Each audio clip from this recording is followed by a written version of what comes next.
भारत के उच्चतम न्यायालय के न्यायाधीश की तरफ से कहा गया है, जो कि सबसे महत्वपूर्ण खबर है। सुप्रीम कोर्ट की इस टिप्पणी के बाद सरकार के पास सितंबर से स्कूल न खोलने का बहाना नहीं होना चाहिए, ऐसा न्यूज की तरफ से कहा गया है, क्योंकि सुप्रीम कोर्ट ने एक ही पर्सन के अंदर सरकार के सभी दावों को धराशायी कर दिया है। उन्होंने कहा कि क्या आप बच्चों का एक साल बर्बाद करने को तैयार हैं? स्वयंसेवी शिक्षण संस्था संघ राजस्थान के प्रांतीय अध्यक्ष डॉक्टर LC भाटिया ने केंद्रीय शिक्षा मंत्री रमेश पोखरियाल जी को और राजस्थान के मुख्यमंत्री अशोक गहलोत को पत्र लिखकर मांग की है कि सुप्रीम कोर्ट ने छात्रों और अभिभावकों को स्कूल न खोलने की मांग को ठुकराते हुए स्पष्ट टिप्पणी की है कि स्कूल न खोलकर क्या आप अपने बच्चों का भविष्य एक साल बर्बाद करने को तैयार हैं। साथियों, मैं आपको पूरी बात बताता हूं, क्योंकि कुछ पेरेंट्स के समूह ने सुप्रीम कोर्ट के अंदर एक PIL दाखिल की कि इस वर्ष स्कूल ना खोले जाएं, तो सुप्रीम कोर्ट ने उसको खारिज कर दिया है और कहा है कि क्या आप अपने बच्चों का एक साल बर्बाद करना चाहते हो। ऐसा कहने के बाद में सभी राज्यों और भारत के शिक्षा मंत्रियों को पत्र लिखा गया कि जब सुप्रीम कोर्ट कह रहा है कि स्कूल खोल दिए जाएं, बच्चों का साल बर्बाद ना हो, तो आप स्कूल क्यों नहीं खोल रहे हैं। जो शिक्षा सत्र 1 अप्रैल से शुरू हो जाना चाहिए, वो अभी 5 महीने के बाद भी शुरू नहीं हो पा रहा है। पाकिस्तान, बांग्लादेश, श्रीलंका को छोड़कर अन्य विश्व के लगभग सभी देशों में स्कूल खुल गए हैं, तो भारत पीछे क्यों है। जब भारत में बाकी सभी कार्य चल रहे हैं, यहाँ तक कि शराब की बिक्री पर भी बैन नहीं है, तो फिर स्कूल चलाने की जिम्मेदारी स्कूल के संचालकों पर छोड़ देनी चाहिए। कम से कम बोर्ड परीक्षाओं में बैठने वाले विद्यार्थियों की तो पढ़ाई शुरू कर ही देनी चाहिए, ऐसा कहा है भारत के सुप्रीम कोर्ट की तरफ से। यदि अभी स्कूल नहीं खुले तो छात्रों का एक वर्ष बर्बाद हो जाएगा, इसकी जिम्मेदारी कौन लेगा।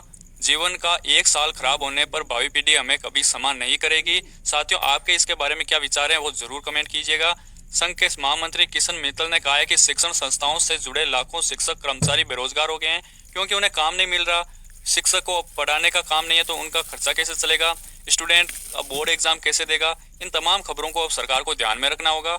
राजस्थान में 7 लाख से भी अधिक शिक्षण संस्थाओं में कार्यरत अध्यापक व कर्मचारी बेरोजगार हो चुके हैं तथा अन्य तमाम राज्यों के अंदर यही हाल है। अब बात करते हैं दूसरी महत्वपूर्ण अपडेट की, कब खुलेंगे स्कूल। जी हाँ साथियों, ये दोनों ही न्यूज आज के न्यूज़पेपर के अंदर आई है और जैसे ही आई मैंने आपको बता दी है। साथियों, अमेरिका में स्कूल खुलते ही 1 लाख बच्चे कोरोना संक्रमित मिल चुके हैं, ऐसा इसमें कहा गया है। भारत में स्कूल खोलने की सोशल मीडिया पर खबरों से लोग परेशान हैं। अगर आपके भी पास कोई खबर आती है तो हमें बताइएगा, हम आपको क्लियर कर देंगे ये फेक है या असली है। अभिभावक चाहते हैं कि वैक्सीन आने तक स्कूल बंद ही रहे, लेकिन कोर्ट ने इसे भी खारिज कर दिया। अभिभावक कोर्ट गए थे और कोर्ट ने कहा कि हम स्कूल खोलने की इजाजत दे रहे हैं। ऑनलाइन क्लास से अभिभावक संतुष्ट कि बच्चे नजर के सामने हैं, यानी कि सभी पेरेंट्स इस बात को लेकर खुश हैं कि उनके बच्चे उनके सामने पढ़ाई कर रहे हैं।